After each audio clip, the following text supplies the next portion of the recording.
네, 오늘장 랭킹 5 시간으로 이어가도록 하겠습니다. 증권매는 어떠한 키워드에 오늘 이 시각 주목하고 있을까요? 오늘은 헤르메스 스탁 하창원 본부장과 함께 이 시간 만들어 갈게요. 본부장님 어서 오십시오. 안녕하십니까? 안녕하세요. 자, 오늘도 5가지 키워드 그리고 5가지 키워드의 순위를 선정해 주셨거든요. 어떠한 내용을 담고 있을지 그 위치부터 확인해 보시죠. 자, 먼저 5위부터 열어보도록 하겠습니다. 오늘 바이오주 전반적으로 분위기 약한데 한미약품, 한미사이언스 내립니다. 포지오티립 효능에 대해 FDI가 의문을 제기했다. 이 점이 가장 큰 악재로 작용을 하고 있네요. 4위로 한 계단 올라가 보겠습니다. FOMC 우려에 불똥이 튄 걸까요? 신저가가 속출하고 있습니다. 삼성전자와 네카오 오늘 불안정한데요. 시총 상위주 4위에 올라와 있습니다. 자, 그리고 한 계단 더 올라서 3위 확인해 보시죠. 오늘 강합니다. 시장 대비 선전하고 있는데요. LNG선에 대한 기대 그리고 해상 운임에 대해서 민감하게 움직이면서 조선 해운 동반 강세입니다. 자, 그리고 2위는요. 곡물 음식료입니다. 가격 인상 모멘텀에 주력을 한다면 어느 쪽에 지금 포커스를 맞추는 게 맞을까요? 자, 그리고 1위 자리를 볼까요? 정부가 방역 정책을 추가로 풀겠다라는 이 준비 멘트를 계속 쏟아내고 있습니다. 리오프닝 관련주 지금 새롭게 진입한다면 어떤 포인트일까요? 그 궁금증 일고 있는 리오프닝 관련주인데요. 가장 높은 자리에 위치를 해 있습니다. 지수 자체는 오늘 힘이 없고 불안정합니다. 신저가 이 이야기도 많이 나오고 있고요. 자, 그럼에도 강한 쪽이 있습니다. 그 강한 쪽부터 저희 오늘 스타트 라인 끊어보도록 할게요. 자, 첫 번째로는 조선 해운입니다. 조선만 쭉 가고 해운이 부진했던 쪽이 있었는데 오늘은 둘 다 강세가 나타나고 있어요. 공통적인 이야기로 오르는 걸까요? 아니면 각각의 호재인데 오늘 가격적인 메리트와 뭉뚱거려서 같이 많이 시황에 설명되는 걸까요, 본부장님? 일단은 같이 간다라고 보시는 게 맞다라고 보고 있고요. 네. 물론 이제 상승하는 포인트 자체는 좀 다릅니다. 네. 뭐 운송에 대한 사실 좀 이슈가 좀 공급망 차질에 대한 또 이슈들이 또 부각이 될 수 있는 상황이다 보니까 그에 따라서 이제 해운주들이 조금 움직임이 나오지 않았나라고 보고 있고요. 그러니까 이제 과거에 한번 대세적인 시세가 나올 때는 항상 이제 뭐 HMM 같은 경우는 SCFI 지수죠. 상하이 컨테이너선 지수와 좀 연계가 많이 됐었고 이제 뭐 벌크선 관련된 부분들은 이제 BDI 지수와 많이 추적이 됐는데 사실 지수의 흐름은 지금 굉장히 많이 떨어지고 있는 상황입니다. 근데 이번에 이제 포드 쪽에서도 공급망 차질에 대한 뭐 이슈도 있었고 지금 기후 변화로 인해서 이제 좀 강이 말라가는 그런 이슈들도 있다 보니까 이런 해운 쪽에 대한 또 이런 공급 차질이 또 발생이 되면 뭐 관련된 이슈들이 또 부각이 될 수 있어서 좀 있다고 그런 부분이 있다라고 보시면 좋을 것 같고요. 뭐 조선 같은 경우는 2018년 이후부터 계속적으로 수주가 많이 쌓여 있었고 좀 업종 자체가 좀 사이클이 깁니다. 그리고 이제 대금 같은 경우도 4번 이상으로 나눠봤다 보니까 수주 자체가 바로 장부가에 반영이 되지 않았었죠. 근데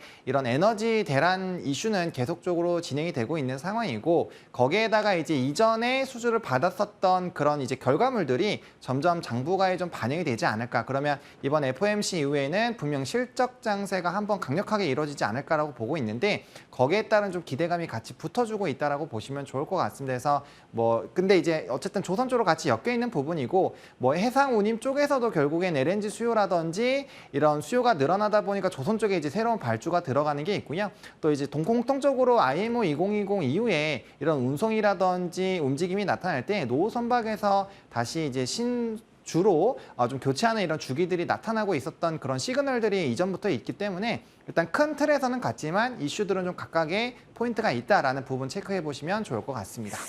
조선주의 매력에 대해서도 함께 이야기를 해주셨는데 사실은 이 조선주 같은 경우는 부각이 됐었던 리스크, 아직도 진행형인 리스크가 바로 후판 가격입니다. 네. 포스코 침수 사태로 인해서 이에 따른 그 공급망에 대한 우려도 있고요. 악재가 재부각될 가능성, 그리고 사실은 턴어라운드 기대감이 높았는데 이렇게 생산이 지연돼서 공급이 안 되면 여기도 실적에 타격을 받는 건 아닌지 궁금하거든요. 그 실적의 타격도 앞서 말씀드린 것처럼 추후에 반영이 네. 됩니다. 그래서 네. 이미 좀 주가로서는 이전에 된 부분들이 좀 반영이 된다라고 보시면 좋을 것 같고요. 이미 수주 잔고들이 많이 쌓여 있고 사실 작년부터 수주의 흐름들이 나쁘지 않았던 흐름을 본다라면은 이후에는 좀 좋은 흐름들이 나올 가능성이 높고 그런 분석도 많이 나오고 있는 상황입니다. 그리고 이제 조선 쪽을 보실 때 가장 좀 저도 집중해서 보셔야 된다라고 설명을 드리고 싶은 게 후판 가격이죠. 네. 아무래도 단기적으로 철강 관련된 이슈가 있고 지금 포스코 침수 관련된 이슈에다가 지금 현대제철 파업 관련된 이슈가 있습니다. 그래서 만약에 이러한 부분들이 좀 걱정이 되신다라고 한다면 오히려 중소형 철강주 쪽으로 지금 여전히 오늘도 급등이 나왔다는 좀 차익이 나왔는데 그쪽으로 오히려 좀 단기적인 트레이딩 관점으로 접근을 해보시는 게 맞을 것 같고요. 일단 조선과 해운 쪽은 저는 단기적으로는 조금 관망을 해보자라는 관점입니다. 일단 장부가의 부분에서 이제 좀 찍히는 부분들이 가시화가 되고 접근을 해도 사실 조선주는 늦지가 않거든요. 물론 뭐 대우조선 같은 경우는 매각 같은 이슈까지 좀 붙어 있어서 이런 개별적인 이슈가 있는 쪽은 사실 조금 트레이딩 관점으로 가능하겠지만 일단은 말씀해주신 그런 업황적인 부분에서의 좀 물음표가 있다고 한 부분이 있어서 그런 부분들 좀 체크를 할 필요가 있다. 그리고 지금 FOMC를 앞두고 있는 상황에서 굳이 무리하게 지금 저가 매수를 들어가지 않아도 되는 섹터다라고 좀 정리를 드리겠습니다. 그러면 조선주에 대해서 긍정적인 시각을 주시면 같이 좀 주춤했던 그 하단에 있던 피팅 업체들도 동일한 뷰를 저희 가져가면 될까요? 네, 피팅과 관광 쪽은 오히려 좀 집중해서 보실 필요가 더 있습니다. 집중할 필요가 있다? 네, 그쪽은 뭐 아무래도 이제 러시아 가스관이라든지 이 피팅 쪽이 꼭 무조건 조선 쪽에만 포함이 되는 건 아니잖아요. 네네, 그래서 다양한 그렇죠. 부분에 활용을 하다 보니까 오히려 피팅과 관광 쪽은 실적도 좋고 사실 최근에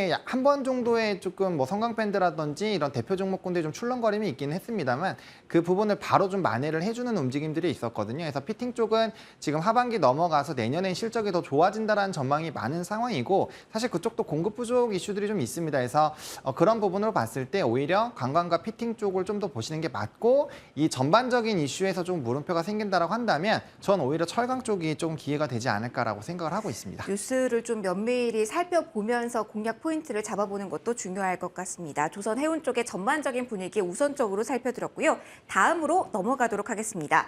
저희 지난주 딱 요 시간에서도 곡물을 포인트로 잡았었고요, 본부장님이. 네. 그리고 원픽으로 주셔서 그 다음 날에 바로 슈팅이 나왔기 때문에 오늘도 한 번 더 질문을 드려보도록 하겠습니다. 곡물 재공략도 가능한 구간인지 아니면 곡물 가격 상승에 이제 바토는 또 한 번 음식료 쪽으로 넘어갔는지 궁금합니다. 지난주와 다른 뷰를 주실까 궁금하네요.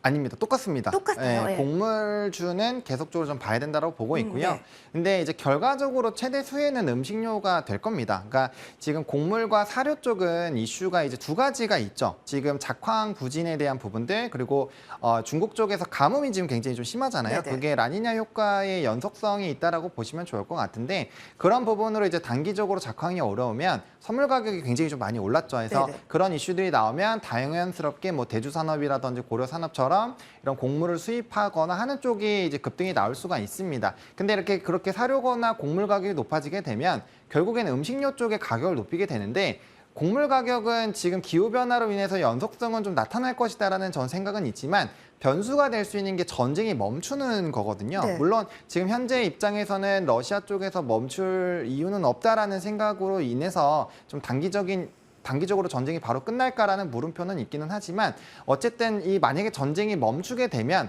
곡물이 이제 공급량이 단기적으로 좀 늘어나면서 곡물가는 떨어지겠지만 음식료는 그 한 번 올라간 가격은 돌아오지 않거든요. 네네. 그래서 최후에 좀 웃음을 짓는 쪽은 결국에 음식료가 되기는 될 겁니다. 다만 이제 단기적으로 저는 기후 변화에 따른 작황 우려는 이제 막 시작하고 올해 생산량이 부진하면 내년과 후년까지도 이어질 수 있기 때문에 일단 두 가지 섹터를 모두 다 보시되 조금 이제 이전과 마찬가지로 이런 곡물 쪽은 급등이 나오면 그날 일단은 매도를 해주시는 관점으로 하시고요. 다시 눌렸을 때 언제든지 재매수가 가능합니다. 그러니까 언제든지 이런 작황이 정말 우리가 심각하거나 아니면 지금 보호무역주의가 좀 더 강해지고 있는데 그러한 시그널들이 좀 더 강해지면서 선물 가격이 연속적인 상승이 나오게 됐을 때는 좀 끌어가 보실 수 있겠지만 그게 아니라고 했을 때는 급등 이후에 한번 좀 눌려가는 부분에서 이제 본전 심리가 좀 많은 부분이 있어서 물량 소화는 좀 시간이 걸립니다. 그래서 그런 관점에서 급등 시 매도라고 말씀을 드리겠고요. 네. 오히려 뭐 삼양식품 같은 쪽은 굉장히 좋죠. 예, 음식료 쪽에서도 이제 라면 쪽으로 가면 이제 삼양식품이 탑픽인데 네. 뭐 가격 올라가고 있죠. 그런데 한 번 추석 전후로 음식료 쪽에서 일제히 가격을 이미 한 번 올렸잖아요. 그 그쵸. 기대감은 이미 한 번 반영이 돼서 또 한 번의 모멘텀을 기다리기에는 음식료주 만약에 담았다고 하면 너무 기다림이 길어지는 건 아닐지도 우려스러워요. 그렇게 생각하실 수 있습니다. 다만 이제 곡물과 제가 음식료 쪽은 급등시의 매도라고 말씀을 드리고는 있지만 일단 장기적인 이슈예요. 그리고 인플레이션이 저는 단기적으로 잡힐까라는 물음표는 네. 있는 상황이고요. 그리고 곡물가가 어쨌든 계속 좀 높아지게 되면 음식료 가격은 또 올릴 수밖에 없어요. 그래서 사실 그게 좋은 거는 아니지만 뭐 기업 입장에서는 그렇게 아마 조치를 취할 가능성이 크고 원자재 가격이 영원히 올라가지는 않습니다. 그래서 조정이 나왔을 때 분명 그게 시간이 지나면 지날수록 누적적인 영업이익률이 굉장히 좋아질 수밖에 없는 박리담의 사업이다 보니까 거기에 따른 수익성 개선은 충분히 나올 것이다. 게다가 고환율 흐름이 유지가 되고 있어서 특히나 수출을 많이 하고 있는 기업들 같은 경우는 뭐 수입에 대한 부담감도 있겠지만 오히려 수출을 많이 하는 쪽에서는 오히려 실적이 잘 나올 수가 있고 뭐 네. 대표적인 종목으로는 뭐 삼양식품 정도 좀 정리를 드리도록 하겠습니다. 알겠습니다. 곡물을 시세를 줬을 때 일단은 수익 실현을 하고 음식료는 조금 더 긴 호흡으로 바라보자라는 섹터에 대한 조언 받아봤습니다.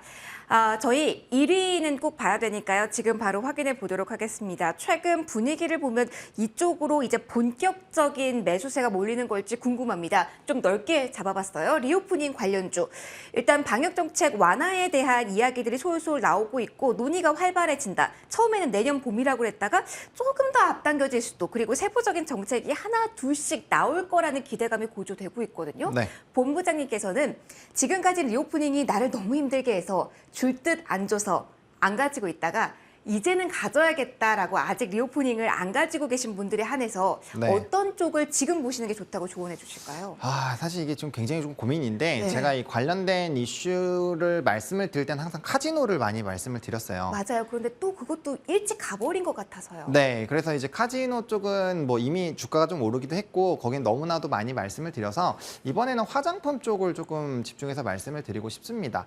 화장품 쪽에 대한 부분이 지금 최근에 좀 이슈가 많이 되고 있는데 사실 뭐 실내 마스크를 벗는다고 해서 화장품에 대한 매출이 뭐 엄청나게 높아진다라는 부분에서는 사실 물음표예요. 저도 그거는 화장을 하는 1인으로서 모르겠더라고요. 네, 하지만 일단은 전반적으로 리오프닝이 퍼지는 부분에서 화장품 섹터가 가장 안 가기도 했거든요. 왜냐하면 중국에 대한 부담감도 컸었는데 중국이 최근에 다시 봉쇄를 좀 해제하는 부분들 그리고 금리 동결을 하는 거로 봤을 때는 경기 부양 쪽으로 아마 목표를 좀 잡고 있는 것 같습니다. 그럼 네네. 거기에 따른 좀 이제 부담감이 좀 해소가 될 수 있고요. 또 최근에 이제 화장품 기업들 중에서 일본과 이제 북미 쪽으로 좀 많이 진출하고 점유율을 좀 확대하는 부분이 있는데 특히나 색조 쪽이 그쪽 나라들이 굉장히 좀 강합니다. 근데 거기에서 조금 선방을 하는 기업들이 있어서 그런 쪽으로 좀 방향성을 잡아보면 충분히 좀 괜찮지 않을까라는 생각이 들고 있고요. 무엇보다 리오프닝 보실 때 이제 가장 물음표가 생기시는 게 아마 실적일 겁니다. 맞아요. 그래서 실적적인 부분에서 가장 빠르게 회복될 수 있는 카지노 쪽을 항상 말씀을 드렸는데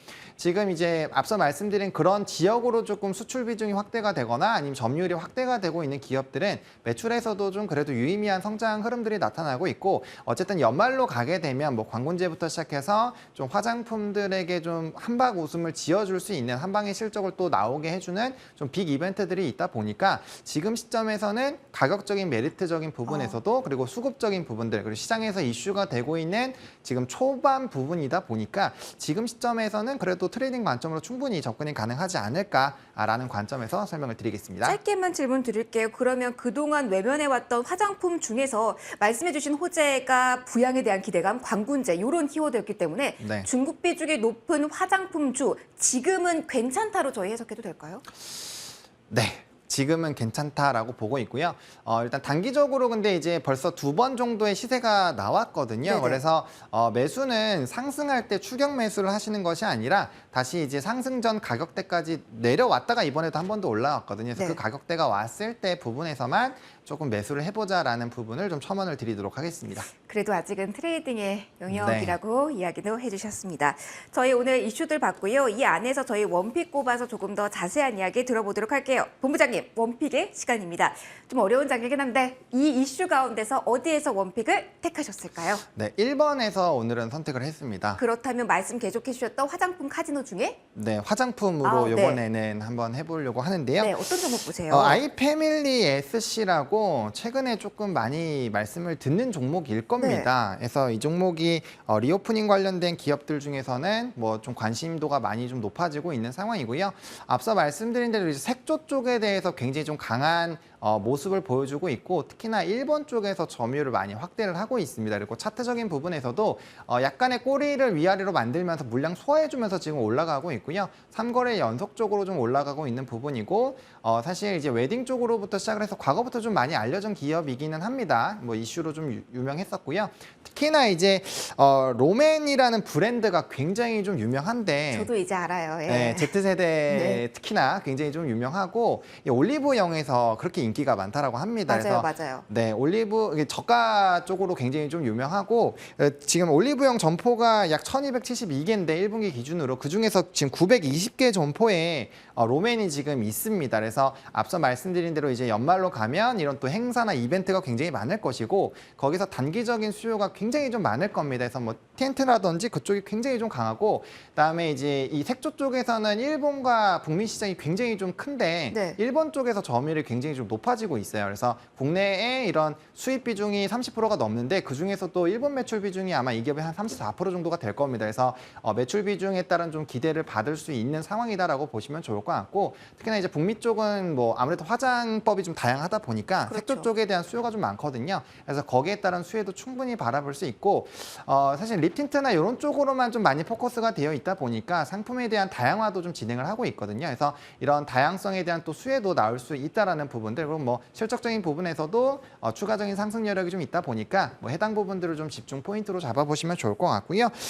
매수는 12,600원까지 분할로 좀 접근을 해보시면 좋을 것 같습니다. 장중에도 오늘도 조금 눌렸다가 다시 올라갔다 하는데 네. 충분히 매수기는 올 거라고 생각을 하고 있고요. 1차적인 목표가는 15,200원입니다. 이전에 상승했었던 상단, 박스권 상단 라인으로 1차 목표가 잡았고요. 거기 뚫어줄 때 대량 거래량 동반하면 좀 강력하게 시세가 분출이 될 수 있습니다. 다만 그때 좀 일부 수익 실현은 반드시 해주시면 좋을 것 같고요. 손절가는 11,200원 깨지지 않으면 뭐 저점에서 올라가는 종목이다 보니까 좀 편안하게 보셔도 괜찮겠다라고 정리드리겠습니다. 여긴 중국 비중이 높진 않으니까 중장기 투자 쪽으로 봐도 괜찮다고 정리해도 될까요? 네. 탈중국 알겠습니다. 쪽이 좀 화장품 쪽에서 화두니까요. 네. 알겠습니다. 자, 오늘 원픽까지 들어봤습니다. 조적이 나올 때 매수를 해보자라는 이야기까지 해주셨고요. 지금까지 헤르메스탁 하창원 본부장과 이 시간 함께하셨습니다. 본부장님 오늘도 고맙습니다. 네, 감사합니다.